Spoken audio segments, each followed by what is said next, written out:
శ్రీ గురుభ్యో నమః. శ్రీ మహాగణపతి నమః. 5 జూలై నుండి 21 జూలై వరకు వృశ్చిక రాశి వారికి రాబోతున్నటువంటి అమావాస్య నుండి పౌర్ణమి వరకు ఈ యొక్క పక్షకాలం అంటే 2 వారాలు ఎలా ఉండబోతుంది అనేది చూద్దాం. ఇక 15 రోజుల కాలంలో ముఖ్యంగా మనం గమనించినట్లయితే ఈ యొక్క రాశి వారికి వృశ్చిక రాశి వారికి అర్ధాష్టమ శని ప్రభావం అనేది ఉంది. శని చతుర్థంలో సంచారం చేస్తున్నాడు. అదేవిధంగా మనం గమనించినట్లయితే మిగతా గ్రహస్థితి రాహువు పంచమంలో, లాభస్థానాల్లో కేతుగ్రహ సంచారం, అదేవిధంగా షష్టమంలో అనుకూలమైనటువంటి స్థానాల్లో కుజగ్రహ సంచారం జరుగుతున్నారు. కుజుడు 12వ తారీఖున తన యొక్క మార్పు షష్టమం నుంచి సప్తమంలోకి మారుతున్నాడు. అదేవిధంగా గురువు సప్తమంలో అనుకూలమైనటువంటి స్థానంలో ఉన్నాడు.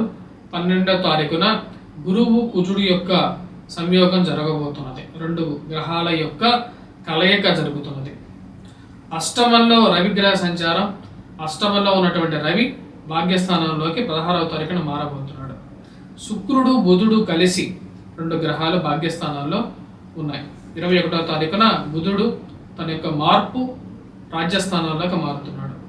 ఇటువంటి గ్రహస్థితి ఈ రాశి వారికి ఎలా ఉండబోతుంది అనేది చూద్దాం. ఈ రాశి వారిని గమనించినట్లయితే ఈ రాశి వారికి వారం ప్రథమంలో ఎక్కువగా అనుకూలమైనటువంటి కాలంగా గోచరిస్తూ ఉన్నది. కుజుడు షష్టమంలో సంచారం చేస్తున్నప్పుడు అనుకూలమైనటువంటి ఫలితాలు ఎక్కువగా ఇస్తాడు. వృత్తిపరంగా వ్యాపార పరంగా కూడా 12వ తారీఖు వరకు చాలా అనుకూలమైనటువంటి ఫలితాలు ఇస్తాడు. ముఖ్యంగా చేపట్టబోయే ప్రతి పనిలోనే విజయాన్ని సాధించగలుగుతారు. ధన సంబంధితమైన వ్యవహారాల్లో కూడా అనుకూలమైనటువంటి ఫలితాలు ఎక్కువగా ఇస్తాడు. ఈ రాశి వారికి వచ్చినప్పటికీ రాహువు అనుకూలమైనటువంటి ఫలితాలు కొంచెం తక్కువగా ఇస్తున్నాడు. సంతాన సంబంధితమైన విషయాల్లో కొంచెం ప్రతికూలతని వారి యొక్క ఎదుగుదలలో ఆలోచనని కలిగించే విధంగా ఉన్నాడు. అర్ధాష్టమ శని ప్రభావ రీత్యా కొన్ని విషయాల్లో ప్రతికూలంగా ఉండే విధంగా ఉంది.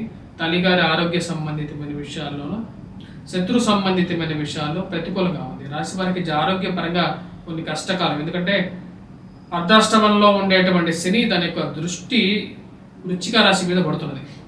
అది కొద్దిగా జాగ్రత్తగా ఉండాలి ఆరోగ్యపరంగా. మరియు భారీ ఇన్వెస్ట్మెంట్స్ కానీ గృహవాహన కొనుగోలు సంబంధితమైన విషయాల్లో కానీ కొన్ని జాగ్రత్తలు తీసుకోవాలి. కానీ ఈ షష్టమంలో ఉన్నటువంటి కుజుడు యోగ్యకారకుడు అన్నమాట. 12వ తారీఖు వరకు వీరికి వృత్తిపరంగా అనుకూలమైనటువంటి ఫలితాలు ఇవ్వగలుగుతాడు. సప్తమంలో సంచారం చేస్తున్నటువంటి ఈ రాశి వారికి సప్తమంలో ఉన్నటువంటి రవి, అష్టమంలో ఉన్నటువంటి రవి భాగ్యస్థానంలోకి మారబోతున్నాడు. సప్తమంలో గురుగ్రహ సంచారం అనేది యోగ్యకారకంగా ఉందన్నమాట. గురుగ్రహ పూర్తి దృష్టి జన్మరాశి మీద పడింది.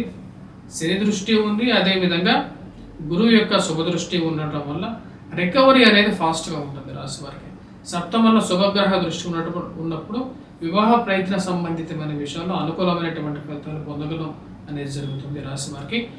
నూతన వివాహ ప్రయత్న సంబంధితమైన విషయాలు, రెండో వివాహం చేస్తున్నటువంటి వారికి పునర్వివాహ ప్రయత్న సంబంధితమైన విషయాల్లో కూడా సానుకూలమైనటువంటి ఫలితాలు పొందగలుగుతారు.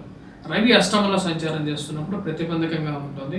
ఇరుగు పొరుగు సఖ్యత విషయంలో జాగ్రత్తగా ఉండాలి. అధికమైనటువంటి ఖర్చు కూడా వెంటాడుతూ ఉంటుంది రాశి వారికి. కానీ 16వ తారీఖున రవి భాగ్యస్థానంలోకి మారబోతున్నాడు. సో కాబట్టి భాగ్యస్థానంలోకి మారినటువంటి రవి కూడా పూర్తిగా అనుకూలమైనటువంటి ఫలితాలు ఇస్తాడని చెప్పడానికి లేదు. అందుకనే ఈ రాశి వారికి వచ్చినప్పటికీ మొదటి వారమే ఎక్కువగా పాజిటివ్ రిజల్ట్స్ అనేవి గోచరిస్తూ ఉన్నది. కాకపోతే ఈ రాశి వారికి వచ్చినప్పటికీ కొంచెం అనుకూలమైనటువంటి ఫలితాలు ఇవ్వగలిగినటువంటి స్థానం వచ్చినప్పటికీ 12వ తారీఖు వరకు అనుకూలంగా ఉంది. దాని తర్వాత ఈ రాశి వారికి 16వ తారీఖు వరకు కూడా శుక్రుడు బుధుడు కలిసి ఈ రాశి వారికి భాగ్యస్థానంలో ఉన్నారు. కాబట్టి ఆ టైంలో కూడా అంటే 6వ తారీఖు నుంచి 16వ తారీఖు వరకు కూడా శుక్రుడు బుధుడు కలిసి వీరికి భాగ్యస్థానంలో సంచారం చేస్తున్నప్పుడు కూడా అనుకూలంగా ఉంటుంది. ఎటువంటి అనుకూలత ఇవ్వగలుగుతున్నాయి అంటే ముఖ్యంగా బిజినెస్ పరంగా కొంచెం అనుకూలత అనేది ఉంటుంది. లక్ ఫ్యాక్టర్ అనేది కలిసి వస్తుంటుంది కొన్ని విషయాల్లో. వీరు చేసేటువంటి పనుల్లో స్పెక్యులేషన్స్లో కూడా కొంచెం అనుకూలత అనేది ఎక్కువగా ఉంటుంది. అష్టమంలో సంచారం చేస్తున్నటువంటి ఈ యొక్క రవి జీవిత భాగస్వామి ఆరోగ్యం మీద కొంచెం ప్రభావితం చూపించగలుగుతాడు. వైవాహిక జీవితంలో కొన్ని జాగ్రత్తలు తీసుకోవాలి రాశివారు. గురువు అనుకూలత రీత్యా ఉన్నప్పటికీ కూడా కుజుడు కూడా కలుస్తున్నాడు అన్నమాట రేపు రాబోతున్నటువంటి 12వ తారీఖు నుంచి. కాబట్టి ఆ విషయాన్ని గుర్తుపెట్టుకోవాలి. భార్యాభర్తల మధ్య మరి అదేవిధంగా కుటుంబ జీవితంలో ఎవరైతే ఉన్నారో ఇరుగు పొరుగు సఖ్యత విషయంలోనూ కొన్ని జాగ్రత్తలు తీసుకోండి. ఒకటా మాట మీద ఉండటం అనేది చాలా ముఖ్యం. ఇది ప్రేమ సంబంధితమైన వ్యవహారాల్లోనూ ఈ యొక్క విషయస్లో కూడా ఈ యొక్క ప్రభావం అనేది ఉంటుంది. లివింగ్ రిలేషన్షిప్స్లో ఉన్నటువంటి వారి మీద కూడా ఈ యొక్క ప్రభావం అనేది ఉంటుంది. కాబట్టి జాగ్రత్తలు తీసుకొని ముందుకు వెళ్ళాల్సినటువంటి ముఖ్యమైనటువంటి సూచన. స్పెక్యులేషన్స్లో ఇన్వెస్ట్మెంట్స్ చేసేటువంటి వారికి కూడా ఈ యొక్క ప్రభావం అనేది ఉంటుంది. ఎందుకంటే అష్టమంలో రవి ఉన్నప్పుడు ధనక్షయకారకం ఉంటుంది. భాగ్యస్థానంలోకి వెళ్ళినప్పుడు కూడా దానికి ప్రభావం అనేది ఉంటుంది. తండ్రి తరపు ఆస్తి విషయాల్లో కూడా కొంచెం జాగ్రత్తలు అనేది చాలా ముఖ్యం ఈ రాశి వారికి. ఆ విషయాల్లో జాగ్రత్తలు తీసుకోండి ముఖ్యంగా ఈ రాశి వారు. మరి వీటన్నిటితో పాటు ఈ రాశి వారు చేసుకోవాల్సినటువంటి పరిహారాల గురించి చెప్పబోయే ముందు విద్యార్థులకు ఎలా ఉందనేది చూద్దాం. విద్యార్థులు మనం గమనించినట్లయితే గురుగ్రహ అనుకూలత అనేది వీరికి బాగా కలిసి వస్తున్నది. కానీ ఇప్పుడు ఈ రాశి వారికి వచ్చినప్పటికీ గురుగ్రహ అనుకూలత ఉన్నప్పటికీ కూడా సక్సెస్ ఫ్యాక్టర్ చూసుకుంటే 12వ తారీఖు వరకు కుజుడు యొక్క అనుకూలత రీత్యా సక్సెస్ అనేది బాగుంది. కానీ ఇప్పుడు డిస్ట్రాక్షన్స్ అనేవి ఇప్పుడు ఉంటూ ఉంటాయి. ఆ విషయాన్ని గుర్తుపెట్టుకోండి. ముఖ్యంగా 12వ తారీఖు తర్వాత కోపాన్ని కంట్రోల్ చేసుకోండి. కోపం అనేది కొంచెం తగ్గించుకోవాలి ఈ రాశి వారు 12వ తారీఖు నుంచి. ఎందుకంటే కుజుడు యొక్క దృష్టి జన్మరాశి మీద ఉన్నప్పుడు కోపం అనేది ఎక్కువగా వస్తూ ఉంటుంది. ఆరోగ్యపరంగా కూడా కొన్ని జాగ్రత్తలు తీసుకోవాలి. విద్యార్థులకు వచ్చినప్పటికి 12వ తారీఖు వరకు బాగుంది అనమాట. తర్వాత ఈ రాశి వారు కొన్ని పరిహారాలు అనేది చేసుకోవాలి. ముఖ్యంగా ఎవరైతే వివాహ ప్రయత్నాలు చేస్తున్నారో వారు గురుగ్రహ మంత్ర జపం చేసుకోండి. గురువు అనుకూలతము అయినటువంటి స్థానంలో ఉన్నాడు. కాకపోతే 45 రోజుల పాటు ఈ రాశి వారికి వచ్చినప్పటికీ సప్తమంలో కుజుడు కూడా జాయిన్ అవ్వబోతున్నాడు కాబట్టి కలవబోతున్నాడు. అది కొంచెం ప్రతిబంధకంగా ఉండే విధంగా ఉంటుంది. అష్టమంలో రవిగ్రహ సంచారం కూడా ఉన్నప్పుడు అది కూడా కుటుంబంలో ఐక్యతను తగ్గించే విధంగా ఉంటుంది 16వ తారీఖు వరకు.